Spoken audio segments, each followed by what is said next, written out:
Assalamualaikum warahmatullahi wabarakatuh. Anak ibu sekalian, perkenalkan, ibu pengampu mata kuliah agama Islam. Nama ibu Hidayah Romi ACMPDI. Ya, mohon maaf untuk sementara karena kita tidak bisa tatap muka. Ibu mengikuti workshop. Di sini ibu ingin menyampaikan sedikit terkait mata kuliah kita agama Islam. Ya.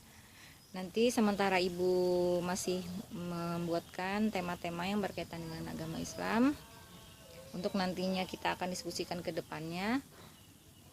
Maka di sini sebelumnya ibu ingin menyampaikan atau memperkenalkan kepada kalian dasar-dasar agama Islam seperti apa yang nanti akan kita diskusikan ke depannya. Ya. Sebagaimana video yang ibu share sebelumnya, dikatakan dalam konsep trilogi keagamaan atau trilogi keislaman bahwa dasar agama Islam terdiri dari 3 garis besar. Ya, sebenarnya kalau kita berbicara tentang agama Islam secara keseluruhan, maka ada banyak aspek yang bisa kita ambil di sana, di mana rujukannya bersumber dari satu sumber, yaitu Al-Quran. Ya, namun secara garis besar kita bisa membagi dasar agama Islam itu berdasarkan 3 aspek penting, yaitu aspek iman, Islam, dan ihsan. Ya, yang kesemuanya itu terangkum dalam hadis Jibril alaihi salam, ketika Jibril alaihi salam menanyai Rasulullah SAW mengenai definisi dari iman, Islam, dan ihsan.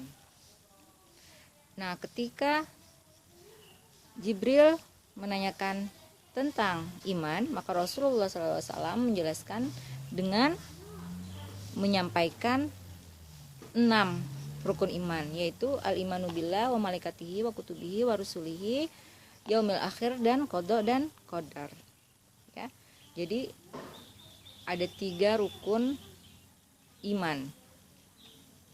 Namun apa yang beliau jelaskan dalam rukun iman tersebut tidak terbatas sebenarnya. Yang disebutkan 6 itu pokoknya, ya, sebagai contoh. Ya, adapun ranah keimanan nanti akan juga sangat luas.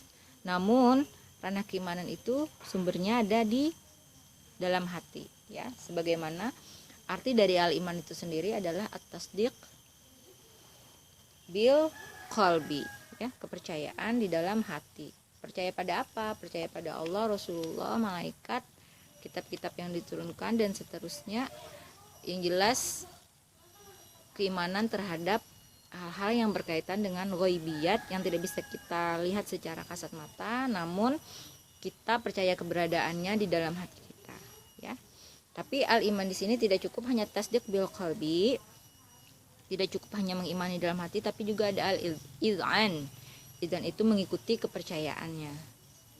Ya, tidak seperti orang-orang kafir yang mungkin sebagian mereka sebenarnya secara naluriah punya rasa bertuhan, percaya bahwa ada Allah, ada Tuhan, Nabi Muhammad sebagai Rasulullah, sebagaimana yang mereka percayai dari kitab-kitab sebelumnya. Namun ketika Rasulullah datang, mereka mengingkari. Nah, berarti itu belum disebut beriman, karena mereka tidak mengikuti kepercayaan yang ada di dalam hati mereka. Ya.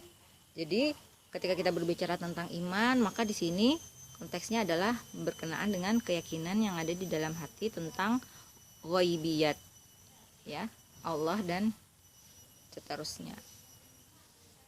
Nah, biasanya ketika kita berbicara tentang iman, maka ilmu yang mempelajarinya disebut ilmu tauhid atau ilmu kalam. Ya, jadi nanti tidak hanya di dalam iman ini kita belajar mengenai rukun iman, melainkan juga nanti berkaitan dengan mengenali Allah dan Rasulullah, kitab-kitabnya secara lebih detail. Bagaimana sifat-sifat Allah, bagaimana mengaplikasikannya dalam kehidupan sehari-hari, bagaimana mengenali sifat-sifat Allah, bagaimana ma'rifatullah melalui ciptaannya, ya. mengenali jin, sifat-sifatnya, mengenali malaikat dan sifat-sifatnya, apakah sama dengan manusia dan seterusnya. Itu nanti yang akan kita diskusikan, ya. Juga mungkin kedepannya bisa kita diskusikan bagaimana kemudian aplikasi iman atau dampaknya dalam kehidupan sehari-hari. Nah, yang kedua adalah aspek Islam yang biasa disebut syariah, ya. Nah, al-Islam itu sendiri adalah al-khudu, kepatuhan atau ketaatan. Di sini nanti mengenali syariah ini nanti dengan ilmu fikih. Apa saja yang dipelajari dalam fikih itu yang berkenaan dengan hukum-hukum berkaitan dengan perilaku kita sehari-hari, ya, baik berdasarkan aspek ibadahnya yang disebut nanti fikih ibadah. Kemudian ada fikih muamalat, itu nanti yang berhubungan dengan interaksi sesama manusia, bagaimana interaksi kita dengan tetangga, dengan orang lain, dengan pimpinan kita, dengan teman, orang tua dan seterusnya. Itu berarti dibahas oleh fikih, karena syariah itu sendiri tujuannya diproyeksikan untuk kemaslahatan manusia dalam tatanan kehidupannya, baik kehidupan individual, sosial, berbangsa ataupun bernegara. Ya, nanti kita akan bahas lebih lanjut dalam diskusi kita selanjutnya.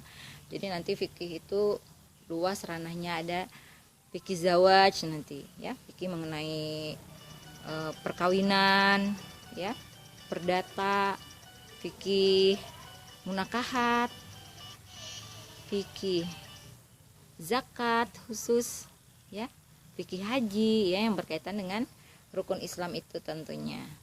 Kalian tentu sudah hafal kan rukun Islam, ya, berkaitan dengan aktivitas fisik. Nah, jadi fungsi Islam di sini adalah sebagai pembuktian iman salah satunya, ya, juga sebagai kemaslahatan atau mengatur tata kehidupan manusia sehari-hari, ya, juga bagaimana nanti perilaku muslim kepada orang yang non muslim, ya, dan seterusnya. Kemudian yang ketiga adalah aspek ihsan. Ihsan dari segi bahasa sudah pasti hasuna yahsunu, artinya baik.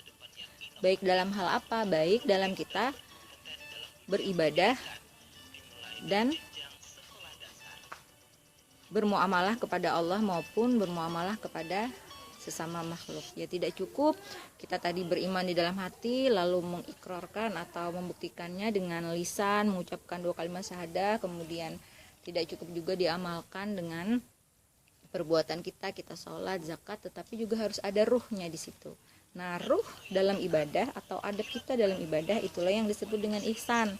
Ya, jadi tidak cukup kita hanya sholat, zakat sesuai dengan syarat dan rukunnya, namun juga harus ada menghadirkan Allah di situ, yang disebut dengan ihsan. Apa ta'rif ihsan?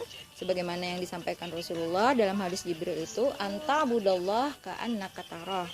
Ya, jadi kita menyembah Allah seakan-akan kita melihat Allah. Walaupun kita tidak melihat Allah, tapi seakan-akan kita melihat Allah, sehingga kita melaksanakan ibadah itu dengan baik dan benar.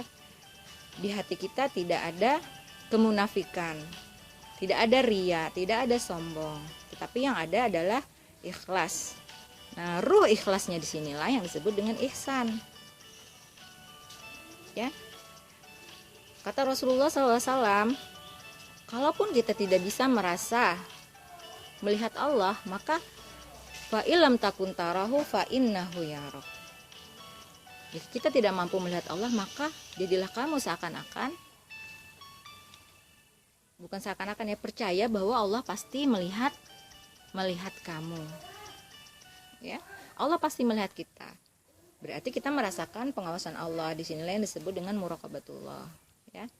Jadi bila kita sudah merasakan pengawasan Allah, kehadiran Allah di dalam ibadah kita, maka kita akan berbuat sebaik-baiknya dalam ibadah tersebut. Dan ihsan inilah yang menjadi tujuan dari proyeksi syariat itu sendiri, yaitu pembentukan karakter religitas. Ya, nanti membentuk karakter ikhlas, membentuk karakter ridho, tawakal, istiqomah, ya. Jadi kalau kita bisa menghadirkan ihsan di dalam ibadah kita, insya Allah keislaman kita akan semakin berkualitas, ya. Dan jika seseorang sudah juga melakukan ihsan ini dengan baik, maka dengan sendirinya insya Allah juga akan bisa meningkatkan keimanannya. Karena kan tadi berkaitan dengan keberadaan Allah, pengawasan Allah. Berarti nanti akan semakin bertambah keimanannya kepada Allah. Jadi antara iman, Islam, dan ihsan, walaupun kita bisa definisikan secara terpisah, sebenarnya ini adalah satu kesatuan yang mana ini saling berkaitan satu dengan yang lain. Apabila orang bagus imannya, benar imannya, maka akan dia juga bisa berislam, bersyariat secara baik.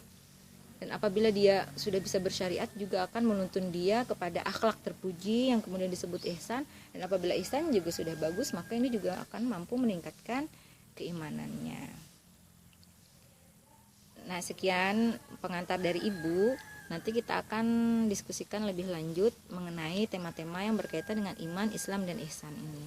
Itu nanti ranahnya ada dalam konteks ilmu tauhid, ilmu fikih, dan ilmu akhlak, ya. Kalau yang untuk ihsan tadi ilmu akhlak, untuk iman ilmu tauhid, kalau Islam ilmu fikih. Ya, sampai jumpa pada pertemuan selanjutnya. Wassalamualaikum warahmatullahi wabarakatuh.